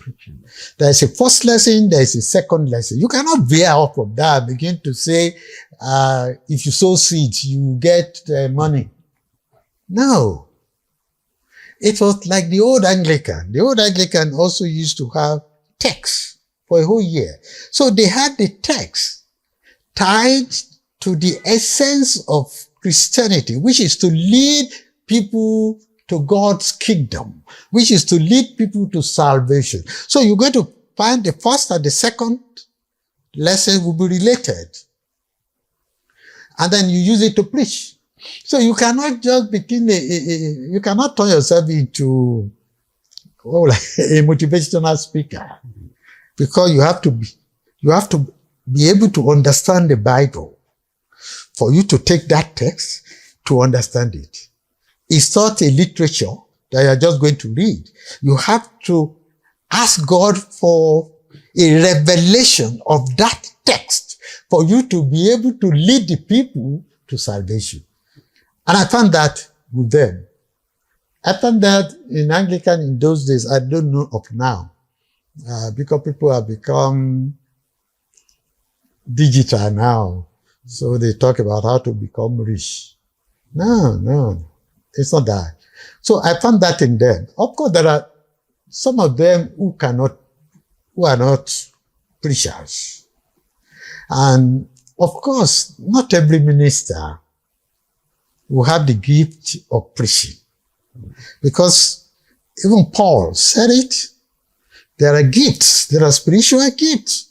You can be a prophet, you can be an evangelist, you can be an apostle, you can be a giver, you can be a speaker in tongue, you can be an interpreter of the tongue, and so on and so forth. All those things. So you don't have to have the embodiment of all of that in the shepherd. So when people begin to say, they haven't preached well. No. It's because you've not met those of them who are fantastic. I don't want to mention it, but I know quite a large number of them that are very sound, very solid when it comes to interpretation of the Bible, when it comes into analysis of the Bible, when it comes to a thematic analysis of religion, or a topical analysis of religion, or historical analysis of religion, or a narrative. They don't understand it. But there's a tendency to underscore them because they wear white and they don't wear shoes. No, that has something to do with the understanding of the Bible. And when I was now in Manila, because this was a 97% Catholic church, I was able to see the relationship between the Catholic and the Celestial. Out of curiosity, I've been in the first church of Celestial, Agange. I've gone there to go and look at the place. Oh, very hot, not? Because I went there and, God, still a small church that it was. But I saw it. And I spoke to the man there and he told me the story, how they started, and so on. The kind of problem they had was like the kind of the problem that Paul also had when he started Christianity, or Peter, and those disciples. That was what Farounbi had there. So I now found that when you enter a typical Catholic church, there is a holy water. In Manila now? Yeah, before you enter. Just like when you are entering the Celestial Church. And then in the course of the service, They will spray the holy water. In the course of the service, the Catholic, they will spray the perfume. Then I found the similarity in the dressing. The only thing that the Catholic had not done is to insist on the members to wear a particular dress. And I know why. Because the Reverend Father, when they started the Catholic Church in those days, before the Reformation, the Bible was only meant for the fathers. The common people were not allowed. When Martin Luther translated the Bible from Latin to German, he was crucified. When in 1644, thereabout, this King James version that we are now reading, the translation was done. The man was crucified upside down. Because they didn't think that the common people should have access to the Bible. So it was only the pastors. But because Celestia is open to everybody, so both the laity and the clergy were white. I think that was what made it different. So I found this similarity. And I found that when you take the Catholic Church, you take the charismatic movement of the Catholic Church. You are talking already of the Celestial. So when you understand all of this, then you begin to understand Christianity more. And so I admire Celestia.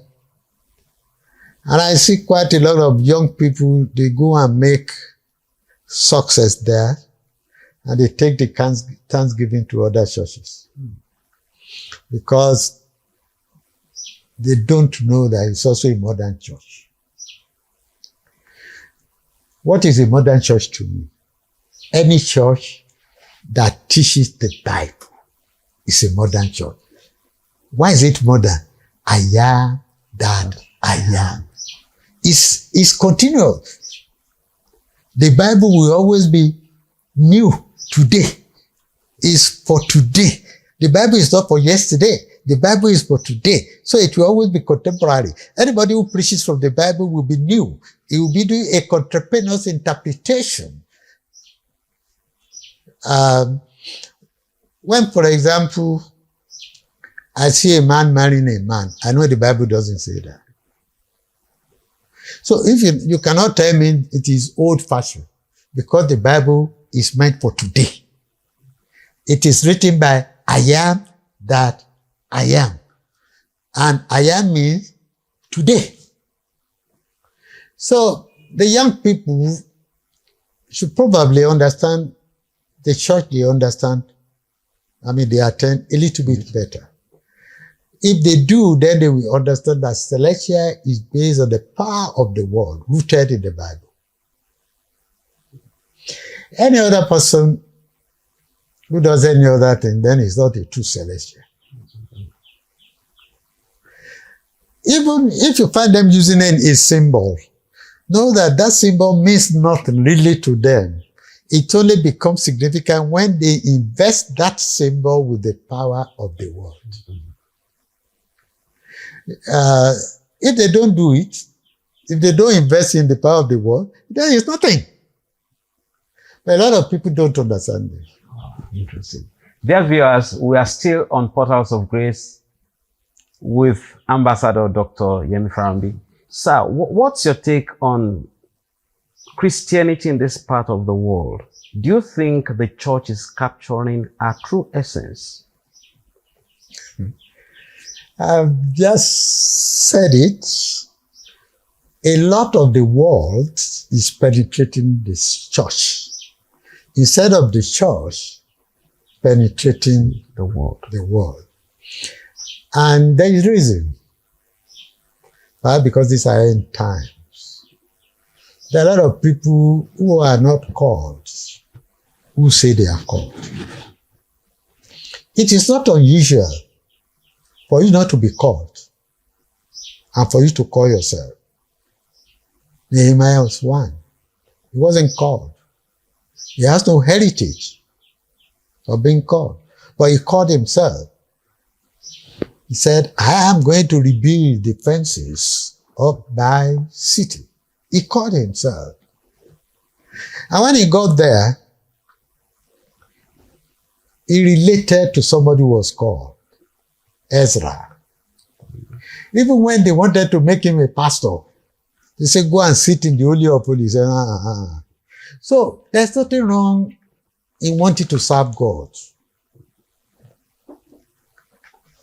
But don't serve God because you are hungry. Don't turn the church into an instrument to use in lieu of jobs. Because I cannot get a job, I'm going to start a church. Those are the people that create problems for the church. They don't understand it at all.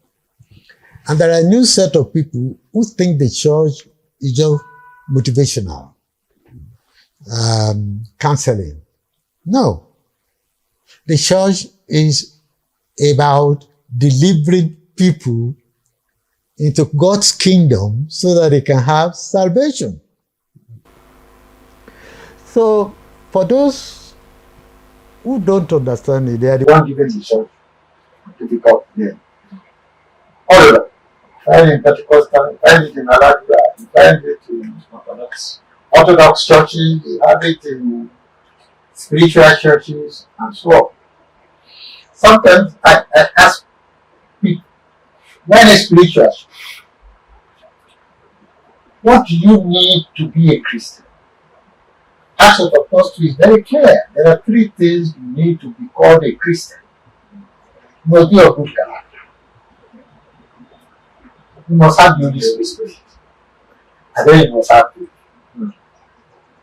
So when you have no Holy Spirit, you are not a Christian. You are just a church choir. Now, do they understand what Holy Spirit means? There are lots of churches that don't understand.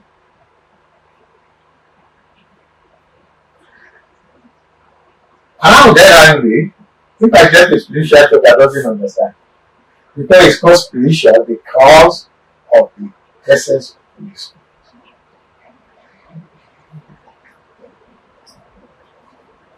Then, of course, today people talk about fire. Yes, sometimes if you read St. John's carefully, before Jesus departed, he gave his disciples Holy Spirit. That will be John 22, very well. John 20, 22, or 20, 22. He breathed Holy Spirit into them. He now said, when I'm gone, go and seclude yourself in the upper room,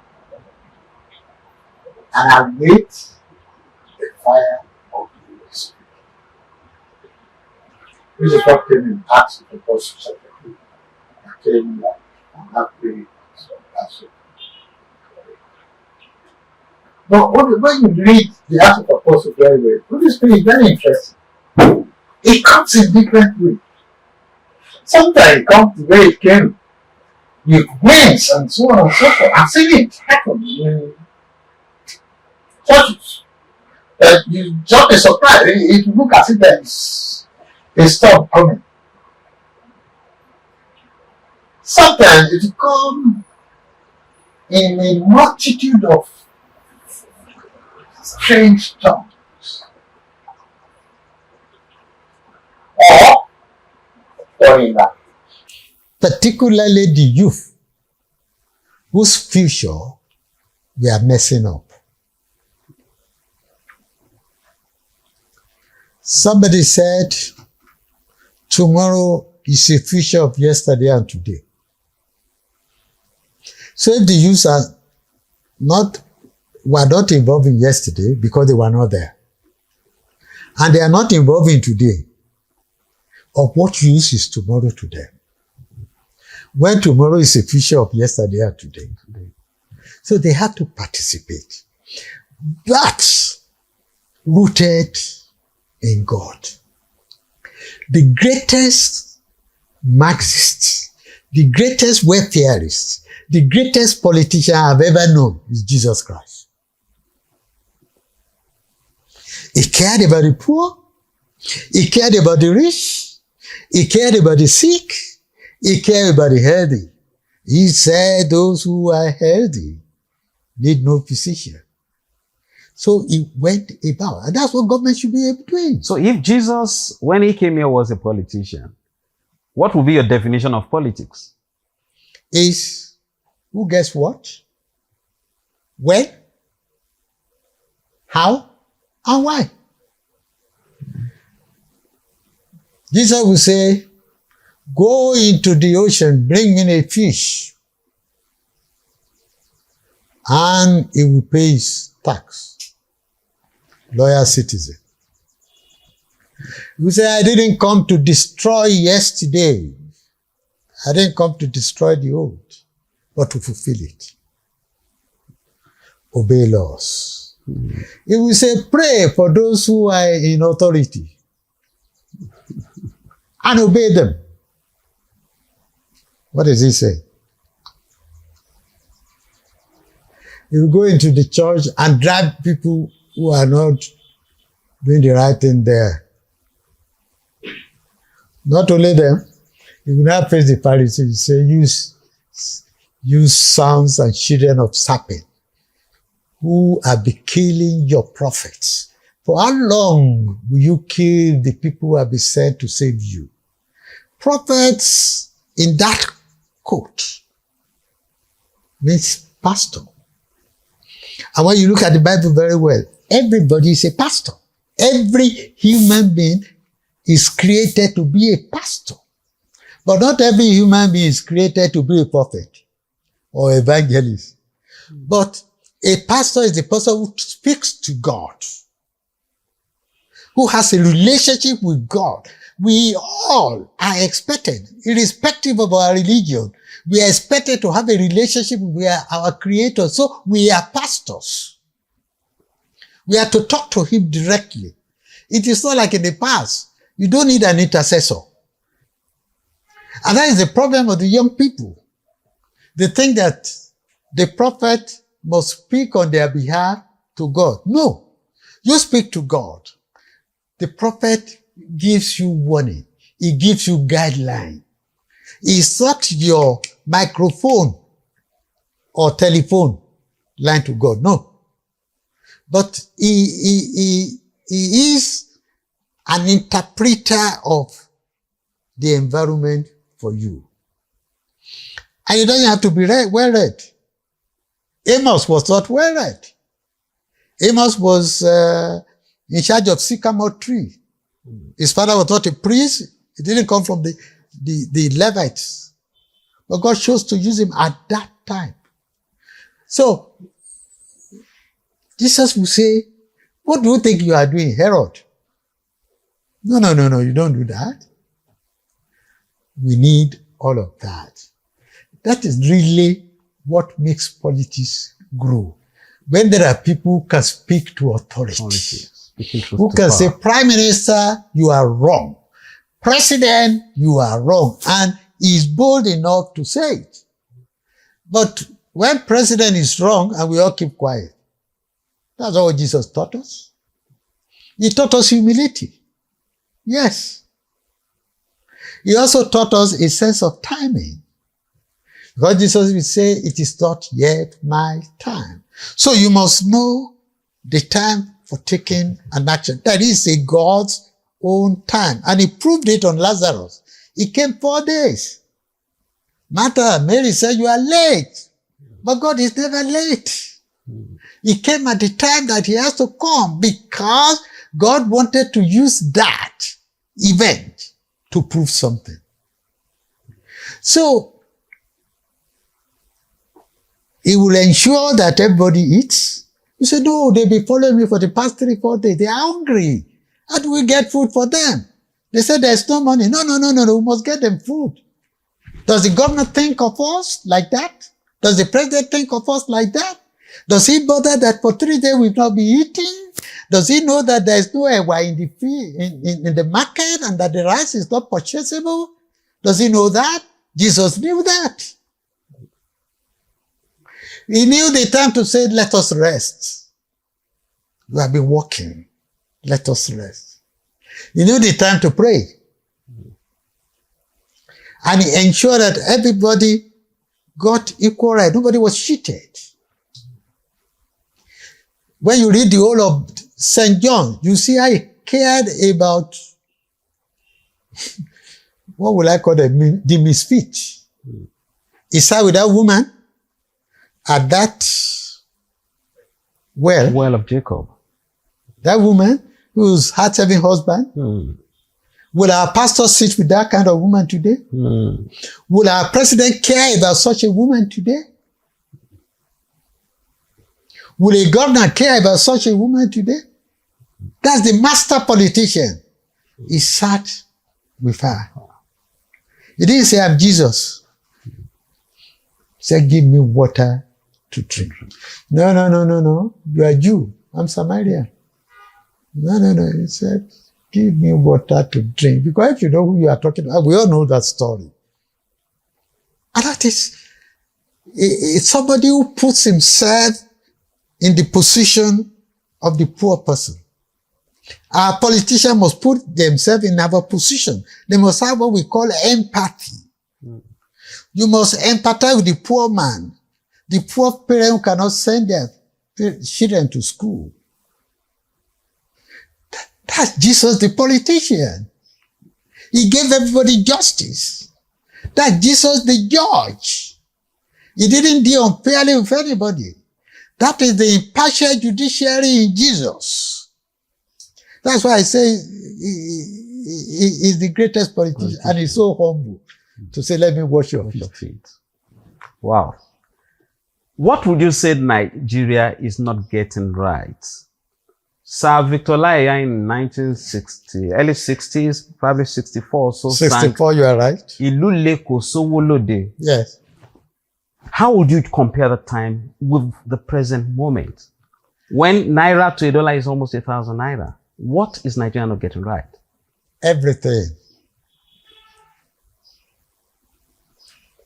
We have enough in Nigeria for our needs. But we don't have enough in Nigeria for our greed. Jesus said in the book of John, if you have 2 coats, give one out. You read the story of the former minister of petroleum resources, that lady. You saw how many things they were carrying away. When is she going to wear them? Where is she wearing them to? When there are millions in the street that have nothing.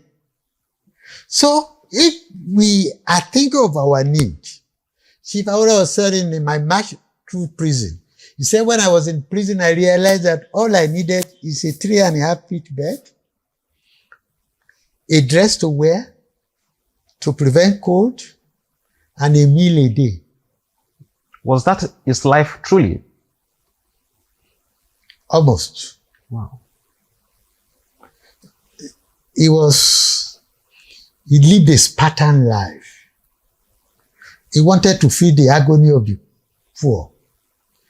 Jesus was not feeling it. It wasn't that he wanted to feel. He was walking.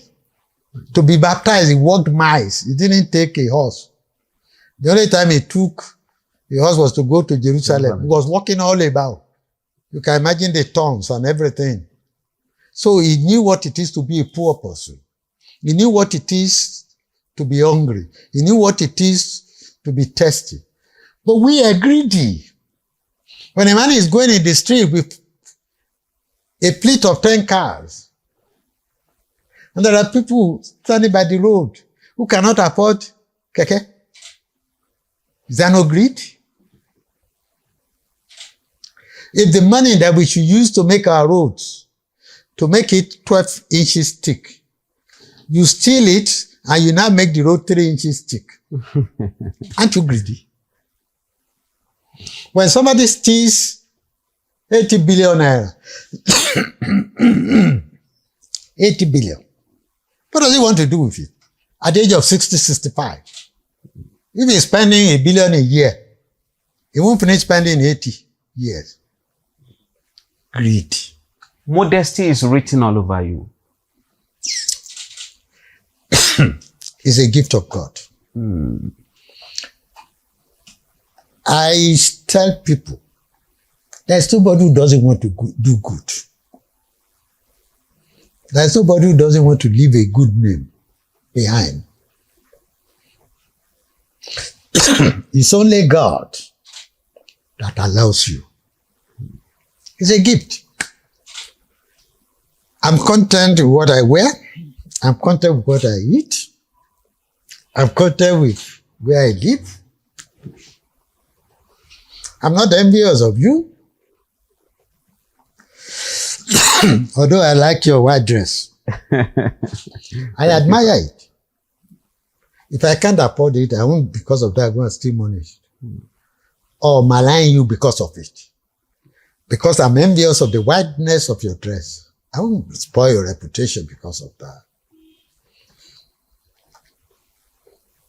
Jesus said, love your neighbor as yourself.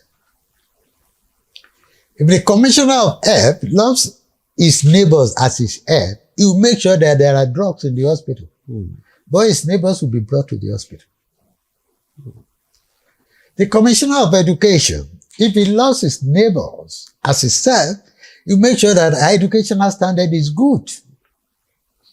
Our children went to primary school, the same kind of primary school I went.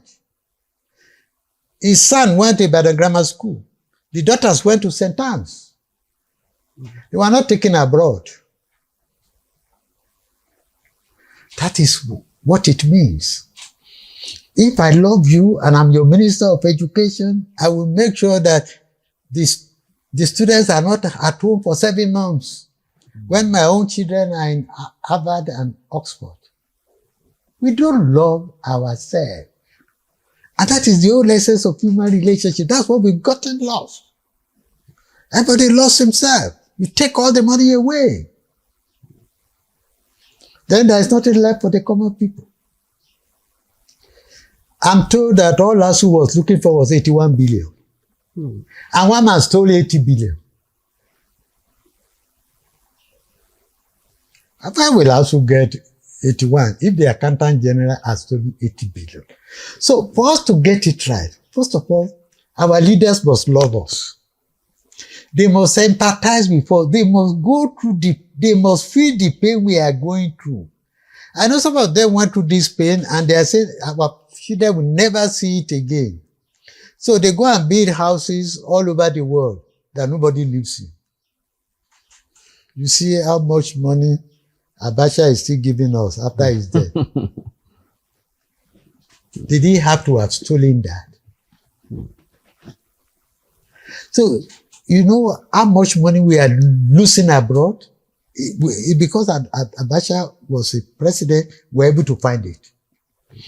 There are Nigerians who have money abroad that their wives don't know, that their children don't know. So when they die, the money is lost. Go to the banks. If you have any friend who's a banker, I will tell you, there are people who are there, their accounts are there. Their families don't know. The bank don't know their family. So the money becomes that of the bank. Because they are hiding it. And for all you care, when they were alive, they didn't take care of their family. And the Bible said, the man who doesn't take care of his family is worse than an infidel. Can our leader love us? So we too can love them.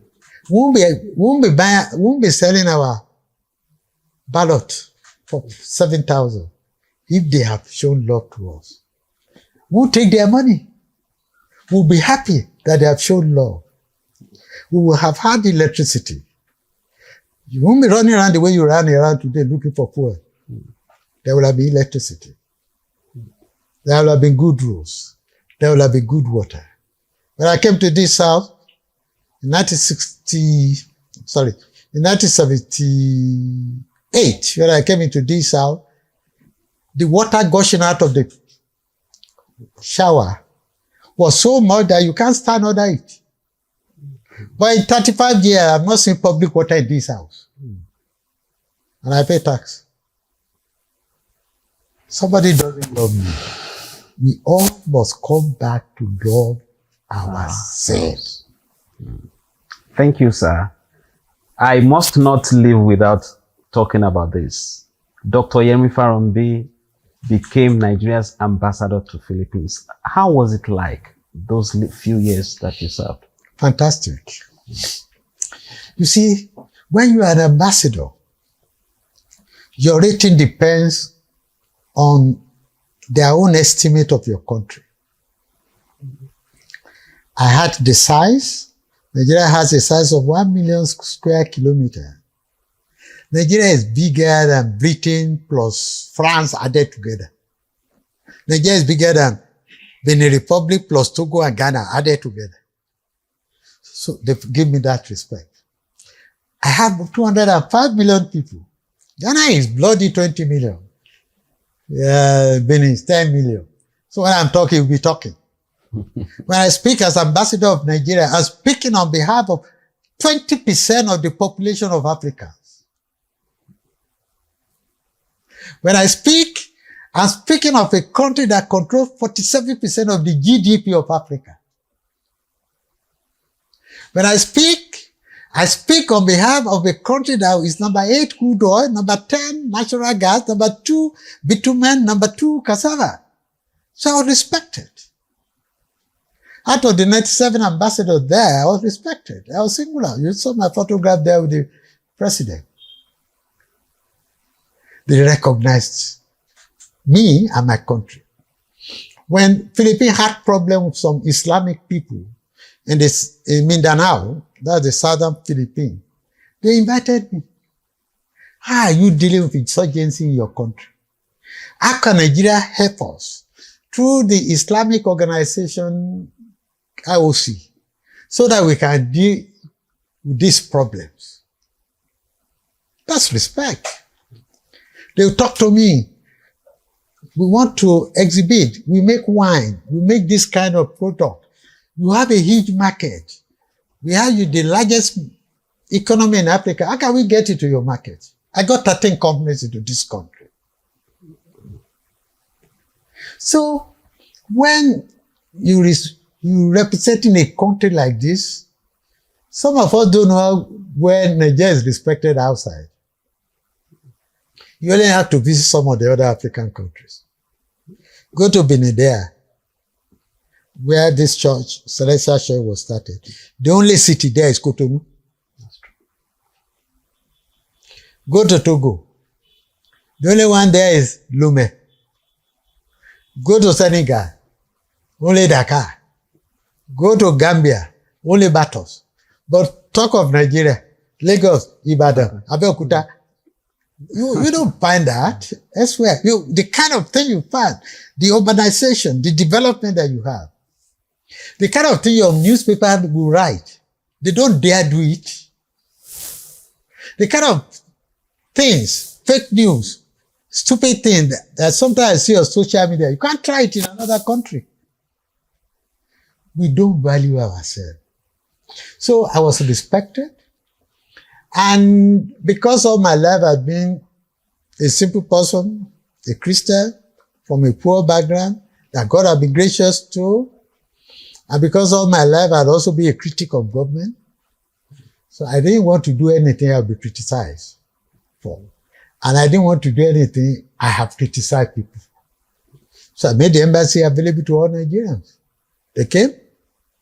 We used to have celebration. They eat good food. They come to my house. They eat my food when they want. I have no problem with them. They invite me to their houses. They invite me to their meetings. And I will go. I will eat their food. I was an ambassador that didn't have a police, never had one. There are countries that had dispatch riders. I didn't have. I didn't even have police in my house. I didn't have in my embassy. That's my nature. And that's why I don't have in my house. I don't have anything to hide. I had the ill fortune, or not me who had the ill fortune. The thieves had the ill fortune. They came to my house. This house. They came there, they went into my room. First of all, they found that there was no room locked. They got to my room, they found that the doors were open. They got to the wardrobe, they found it was open. They saw a briefcase there, they found it was open. They took the briefcase, they found nothing there except paper. And they look at the wardrobe, they found that all they had were these white dresses. So at the end, you know what they stole? I had undies that I have not used, white. They carried it. When they got outside, I think they thought about it that they must be stupid, so they dropped it and left. You know, I don't have what I don't need. There are things I want, but I only care about what I need. I know I need to be in good health. So if I must take drugs, I must have drugs. If I must stay in good health, I must know the kind of food I must eat. I must have water. I must have light. But it's latest thing, I don't bother about light. But I'm thinking of going to get solar. Because I found that in Philippines, they make use of solar.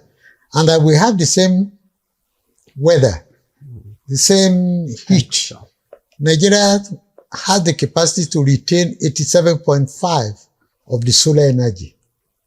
So a lot of our street lights can be solar.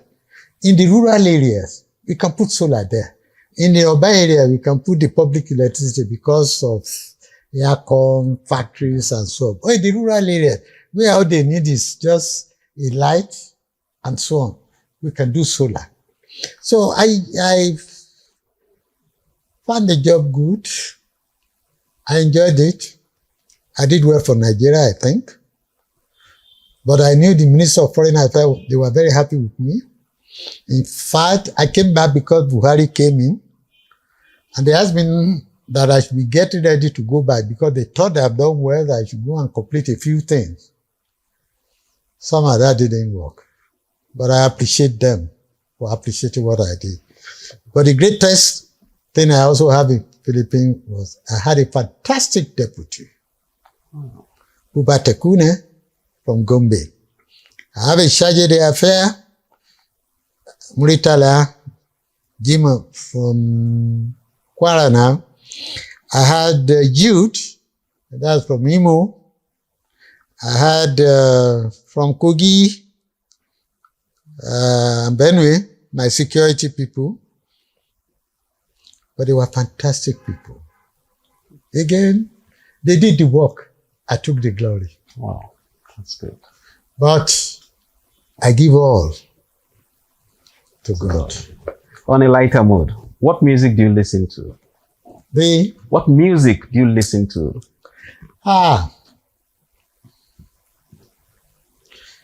Olúwa ìwọ ni agbára mi, ẹ̀rù kan kì yóò bá mi.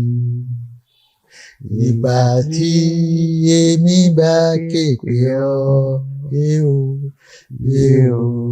dá mi lóhùn. Wow, it's been wonderful having a very distinguished personality, an enigma, a father figure, an elder statesman, a one-time Nigerian ambassador to Philippines, Dr. AKINYEMI Farounbi. We are very happy having you today on Portals of Grace. We thank you so much, sir. Thank you. Some other time, we'll be coming around to see our father, and I know so sure that anytime we come, your doors are open to us. Any day. You are a fantastic person yourself. I like an assembly that you have, and I like the technological makeup that you have. You have a mobile studio. Thank you, sir. Properly, professionally aligned, and I spied their setting up. I looked at their. I like them. I like what they do. I like what you do. Wow. All I can tell you is to keep on doing it. And that I'm looking forward to you having, at the first step, a regular online. And as a second step, a TV on satellite. That if the Celestial were to start a television like Dove on satellite, they will not be doing something wrong. They will be multiplying the teaching, the doctrines, what they call Ilana, to all the people. And that if they also look at the possibility of starting in Imeko City University, it will be one of the greatest contributions that they can make to humanity. Because God said, Jesus said, go ye into the world and teach the people. What will a university do? It will teach. So I thank you. Dear viewers at home, see you soon.